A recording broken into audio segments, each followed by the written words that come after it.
Namaste friends, my name is Amit Garg. Welcome to my channel Ganesha-Hanuman. So today we'll talk about Maha Shivaratri, the great night of Shiva. See, a lot of people, and it's coming up in a few days. I'll give you the exact dates and timings. A lot of people think that Maha Shivaratri is the night when Lord Shiva was born. That's not true because he's the Adi Purush, the eternal being. And he's also the Adi Guru. We don't consider Shiva as God. A lot of people consider Shiva as Adi Guru, the first Guru from whom the science of yoga originated, in fact. And so he's the Adi Purush. He was never born, he'll never die. So he was not born on Maha Shivaratri. So what's the significance of Maha Shivaratri? Why do we celebrate it? We'll try to understand that through legends, through mythology, through stories. First among them is people believe that on this night, Lord Shiva performed the Tandav Nritya for the first time. So Tandav Nritya is the cosmic dance, the primordial dance that Lord Shiva performed to save the world from destruction. So this was the first time that Tandav Nritya was performed by Lord Shiva. Second legend is connected with Chandra, the moon. See, moon and is connected with Jyotish also. Why, wherever the moon sits in that house, you see a lot of changes in that person's life. And why is that? So moon has 27 wives in the form of 27 nakshatras. The nakshatras are the lunar mansions, the lunar constellations. And so moon was supposed to spend one day with each of his wives, with each of the nakshatras, but he had a favorite wife who was Rohini. The Rohini nakshatra is moon's favorite. So he started spending most of his time with Rohini. As a result, the rest of the 26 nakshatras, they got upset. And now these 27 nakshatras, they are sisters in mythology. So they are sisters and they are the daughters of Daksh Prajapati. Daksha was their father. So these 26, the rest of the 26 nakshatras, besides Rohini, they went to their father and complained that Chandra is not spending time with them. And so Daksha cursed Chandra, the moon, and he said that may you decay. So as a result of this curse, moon started decaying, and little by little, day by day. And so moon got very worried. It tried everything.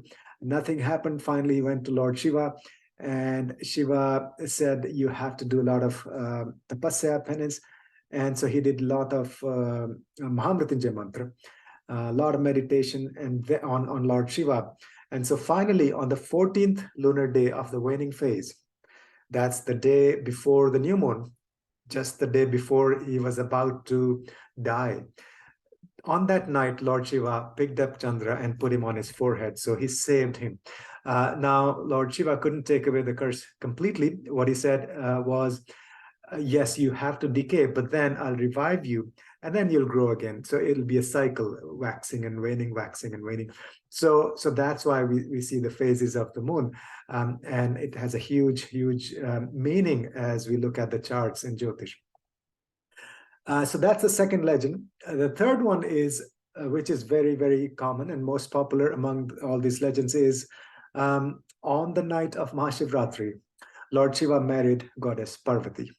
And so it's the night of the union of Shiva and Shakti, the union of masculine and feminine. So people celebrate this as the wedding anniversary of Lord Shiva and goddess Parvati.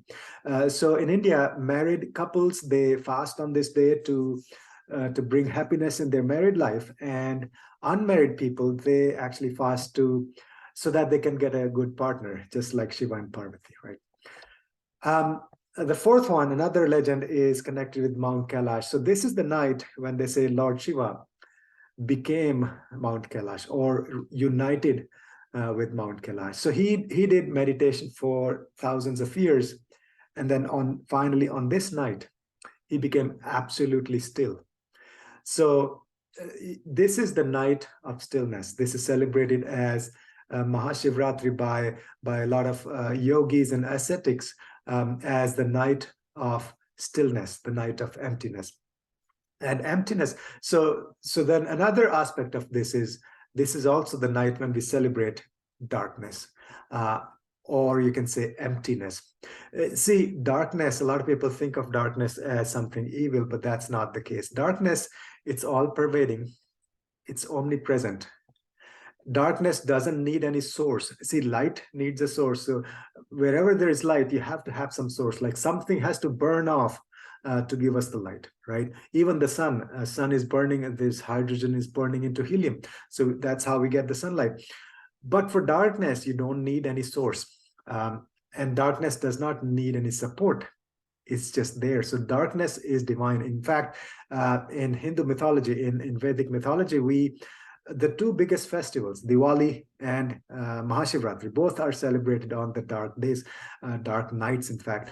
Diwali is celebrated when both sun and moon are well, sun is debilitated and it's the new moon, right? So the moon is weak and the sun is weak, and there is no light outside. It's the night of darkness. That's Diwali.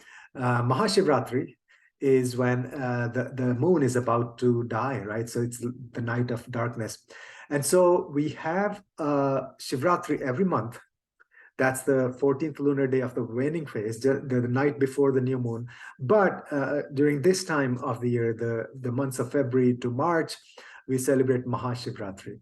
And so it's the night of awakening, night of stillness, night of quietude, night of emptiness. In fact, the universe, 99.999% of it's empty space. It's the darkness. So that's divine. So we celebrate the stillness. We celebrate the Adi Yogi, the Adi Purush on this night. So what things we can do? We can do fasting. A lot of people fast throughout the night, especially the night is very important. People stay awake. So like Sadhguru says, not just stay awake, but awaken the Adi Purush within. And people do meditation. You can do chanting, lots of mantras for Shiva, Om Namah Shivaya, or Mahamrityunjaya mantra, or Dwadash Jyotirlinga mantras. I'll put the links for those in the description below. And you can just focus on Shiva, on Adi Guru, on the eternal being, the Purusha. And so that's it. And this year, the Shivaratri is taking place on, so the 14th Tithi, the 14th lunar day, it starts on Saturday, February 18th at 6:30 a.m. Pacific time in the US, and that'll be 8 p.m. on February 18th, Saturday, February 18th, 8 p.m. is when the Chaturdashi starts. And it goes until 2:45 a.m. on February 19th, the Sunday morning in the US, and that'll be 4:15 p.m. on Sunday afternoon, February 19th in India. So essentially, it's the night of Saturday night. That's that's the Chaturdashi. That's Maha Shivaratri should be celebrated. So during that night, people fast throughout the night until the morning, and do lots of chanting, and you can give donations and meditate on Lord Shiva. May we all receive the blessings of Lord Shiva. Thank you very much for watching. And if you haven't already, please like, share, and subscribe to my channel. Thank you very much. Namaste. Om Namah Shivaya.